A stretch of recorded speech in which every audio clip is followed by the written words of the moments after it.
गुजरातच्या सूरतमधली ही दृश्य आहे आपण पाहतोय। सूरतमध्ये टेक्सटाईल मार्केटला इथे आग लागलेली आहे आणि इथे आग विझवण्याचे शर्थीचे प्रयत्न केले जात आहेत।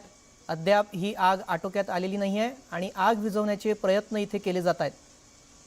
गुजरातच्या सूरतमध्ये राज टेक्सटाईल मार्केटला ही भीषण आग लागली। आगीमध्ये कपडा मार्केटमधील साहित्य जळून खाक झालं आहे। आगीवर नियंत्रण मिळवण्याचे प्रयत्न इथे सुरू आहेत। आग का लागली याचं कारण अद्याप अस्पष्ट आहे।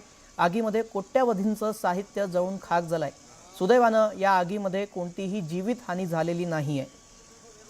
सूरतमध्ये टेक्सटाईल मार्केटला ही भीषण आग लागलेली आहे आणि सध्या इथे आग विझवण्याचे शर्थीचे प्रयत्न सुरू आहेत। मात्र आग कशामुळे लागली ते अद्याप समजू शकलेलं नाहीये। मात्र यात जीवितहानी झालेली नाहीये।